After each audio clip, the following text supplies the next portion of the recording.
各位好，俄罗斯总统普京正在对中国进行为期2天的国事访问，这是重大的国际新闻。本期节目，我们来看看几家德国主流媒体的报道。让我们先看德国国家电视1台的报道：普京访华，隆重接待最亲密的伙伴。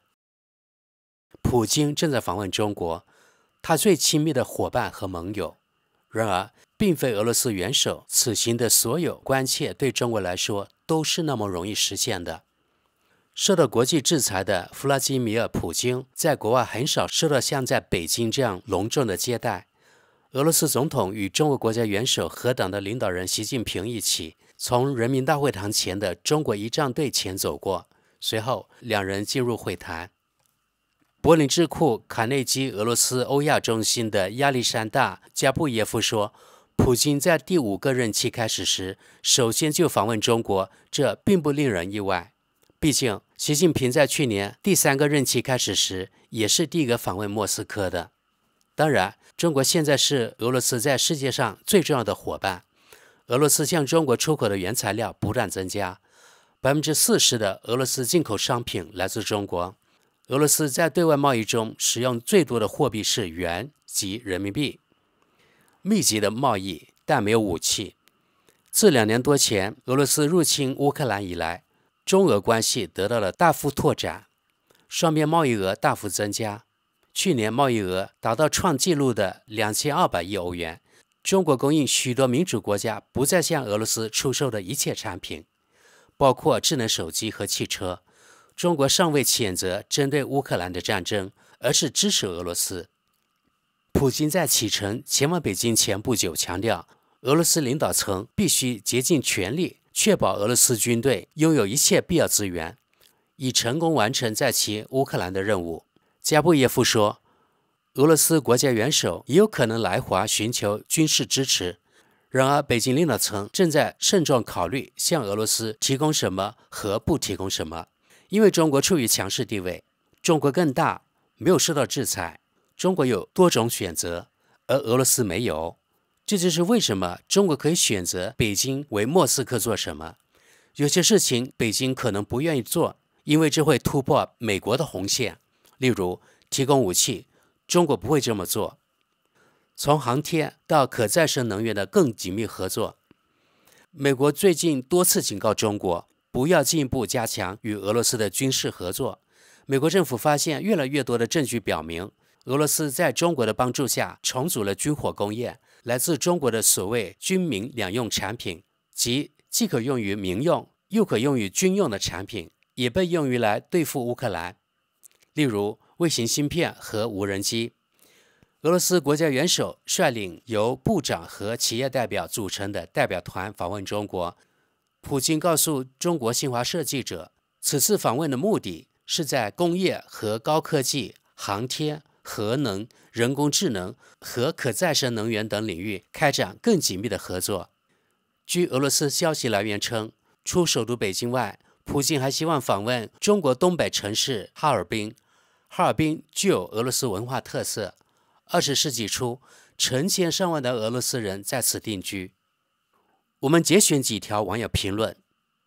第一条评论：普京的再次祈祷之旅可能更贴切。下一条评论：习近平看起来波澜不惊，但普京很想拥抱和亲吻他。下一条评论：他们将讨论第3次世界大战的下一步行动。下一条评论：美国在与中国的贸易战中越陷越深，这加强了中国与俄罗斯的联系。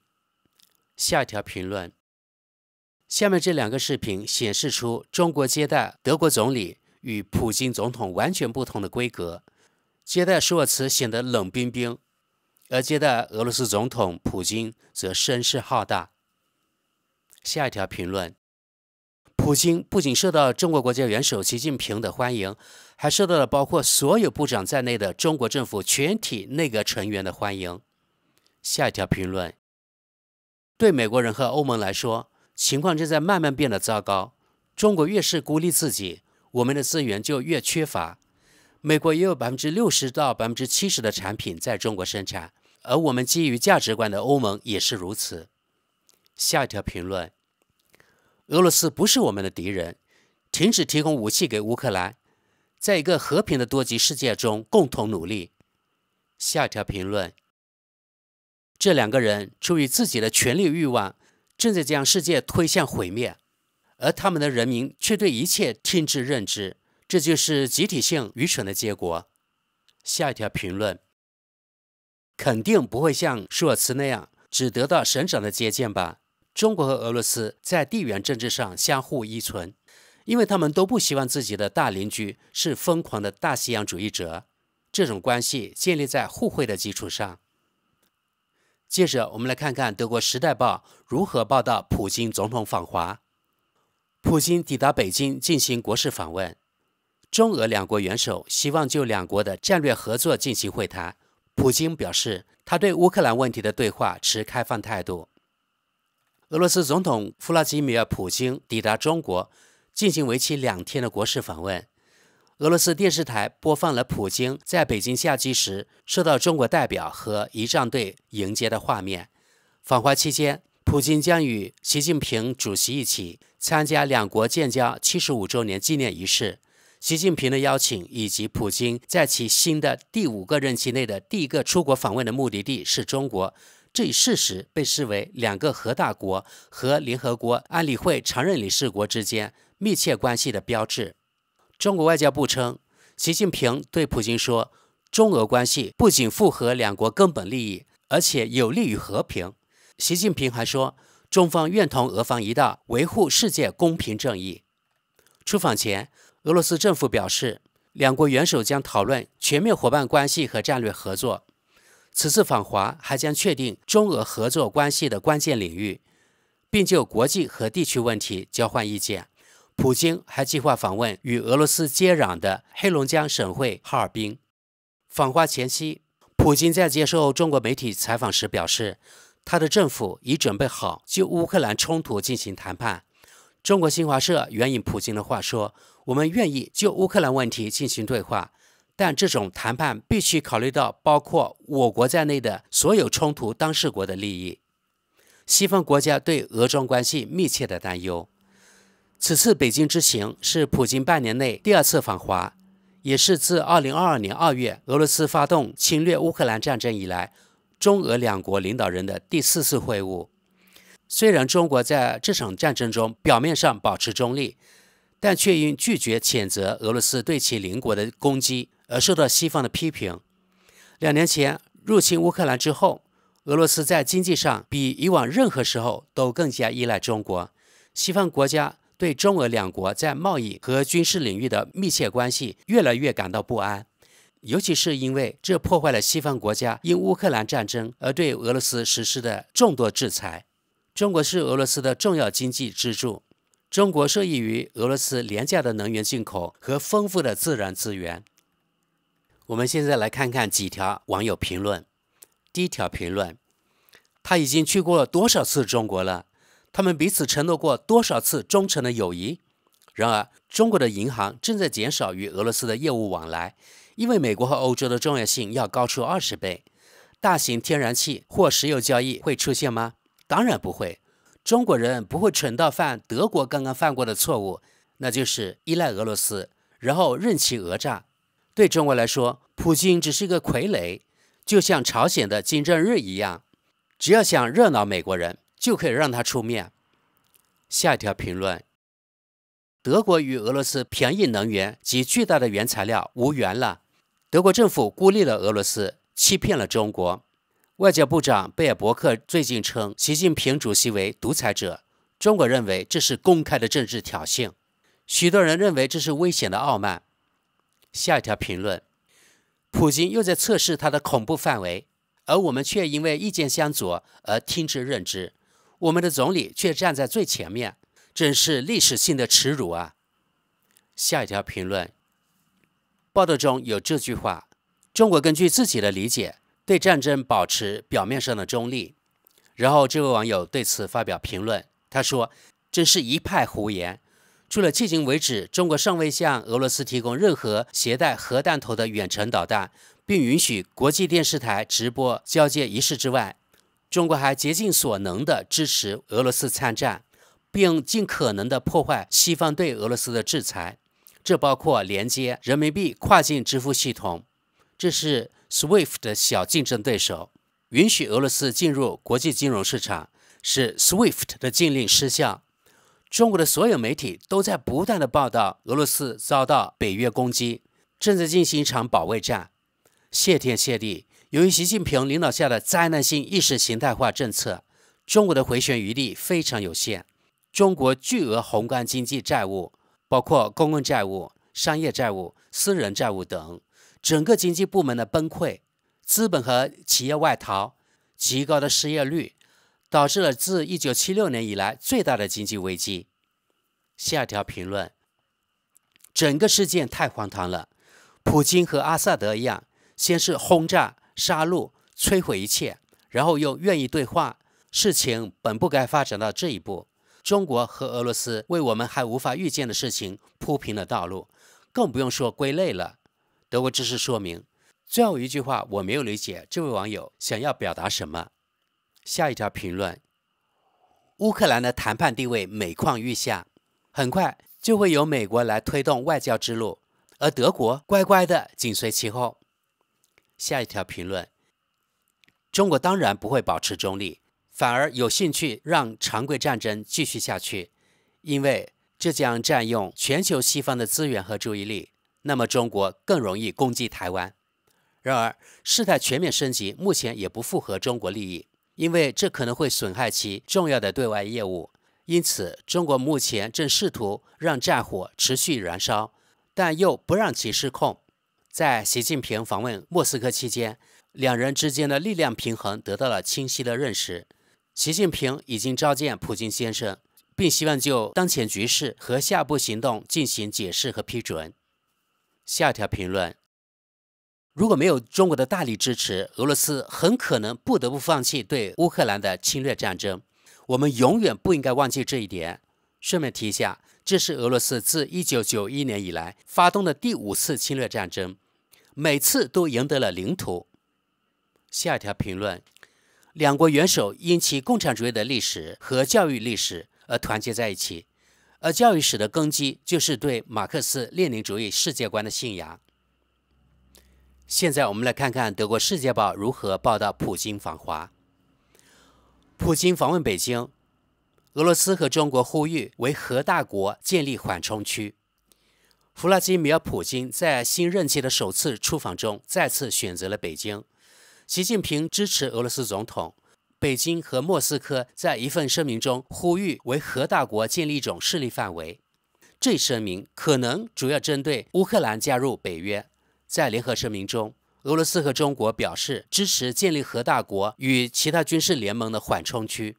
克里姆林宫领导人弗拉基米尔·普京和中国国家元首和党的领导人习近平周四发表了联合声明，核大国应维护全球战略稳定，尊重平等和不可分割的安全原则，互不侵犯对方的重要利益，尤其应避免扩大军事联盟和同盟，避免直接在其他核大国边境建立军事桥头堡。俄罗斯还以北约东扩为由发动乌克兰战争，并表示他感到了威胁。缓冲区事实上类似于俄罗斯的势力范围，因为在此条件下，乌克兰无法成为北约成员。格鲁吉亚等其他前苏联加盟共和国也会受到缓冲区的波及。双方都认为政治协商是解决乌克兰危机的正确途径。中国国家元首和党的领导人习近平周四在北京，俄罗斯总统普京进行国事访问时说，中国和俄罗斯对美国支持台湾表示不满。核大国中国也有通过缓冲区确保其影响力的既得利益。北京希望台湾岛与大陆统一，必要时使用军事手段。他还声称国际水域的台湾海峡属于自己。两国还指责美国在欧洲和亚太地区部署中程导弹。声明中写道，这涉及到美国建立全球防空系统，并在世界不同地区和宇宙中部署其要素，以及在欧洲和南太平洋地区扩大高精度非核武器的潜力。普京于周四抵达中国，开始为期2天的访问。在周四会谈开始时，习近平祝贺他的老朋友第5次连任，并表示相信在他的领导下，俄罗斯的发展将取得巨大进步。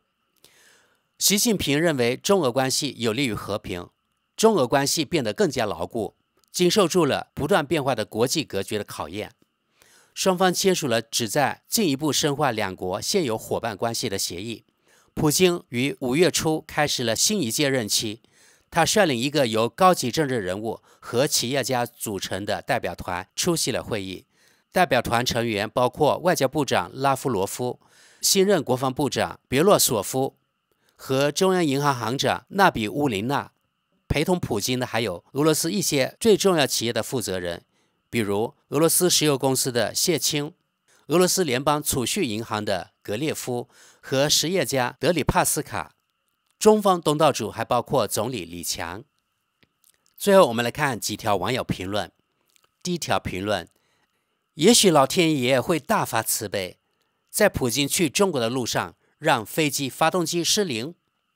下一条评论：作为战犯，他能前往的国家不多，否则会被逮捕。下一条评论：这是这位网友的跟帖，真有人会逮捕普京吗？下一条评论：美国对中国商品加征关税，恰逢其时地为中俄政府会晤提供了重要的讨论议题。就在国际上孤立俄罗斯而言，美国此举并不可取。下一条评论：这位网友跟帖道，自2000年代初以来，美国在乌克兰的介入完全错估了形势，这导致了2014年美国策划的基辅政权更迭。金砖5国家比以往任何时候都更加强大，按购买力调整后的国民生产总值早已超过包括美国在内的7国集团。目前金砖加国家的人口占世界总人口的45%。认识到这一重大错误是美国现在对中国发动新经济战争的唯一原因，美国也将输掉这场战争。下一条评论：这是完全合乎逻辑的，西方拒绝与他进行任何外交互动，因此他与习近平讨论他的计划。如果西方仍然顽固不化，他在乌克兰的进一步行动就会得到中国的首肯。我们要为此感谢布鲁塞尔和华盛顿那些顽固而懦弱的政客们，没有外交手腕，只有战鼓和威胁。下一条评论：很明显，习近平认为，如果他吃掉俄罗斯，他就有更好的机会来对抗西方。因为对习近平来说，只有中国占主导地位才算和平。我能理解习近平的动机，但普京理解不了。下一条评论：把俄罗斯逼到中国手里，在战术上是错误的。为什么不能在欧安会内解决俄罗斯的安全关切？因为他们想试探升级，或许可以通过外交途径化解冲突。下条评论：这与地缘政治有关，而且始终还由美国决定，我们只是美国心甘情愿的附属品。下一条评论：当不攻击其他国家，也不想征服他们时，就是在促进和平。下一条评论：这位网友跟帖说，确实如此，不希望到处都有美国军事基地，也有利于和平。但让我们看看美国现在与中国的计划，这会带来更多冲突还是更少冲突？牛仔式的冲突解决方式并不高明。下一条评论：这位网友对报道中的这句话发表自己的看法：中国愿与俄罗斯共同维护世界公平正义。于是他说，这些要么都是严重的翻译错误，要么就是一种别具心裁的幽默。下一条评论：这位网友跟帖，他说，为什么是翻译错误？基于价值观的西方总是把以规则为基础的国际秩序挂在嘴边，但他们自己却不遵守。下一条评论：中国当然不希望俄罗斯战败，我们的总理认为中国会向普京施压，这是天真而愚蠢的想法。向普京施压是我们的任务，我们有能力扳倒普京，但一些左翼政客却对此避而不谈。下一条评论：答案只能是向美国靠拢。美国是唯一具有类似性质的霸权国家，面对我们周围的独裁对手埃尔多安、阿拉伯埃米尔、普京、非洲独裁者，一直到习近平和莫迪，我们需要这样一个霸主。特朗普与否，我们无法选择。下一条评论：同意为核大国设立缓冲区，将是中国进攻台湾的空白支票。好，朋友们，今天的节目就到这里，非常感谢大家。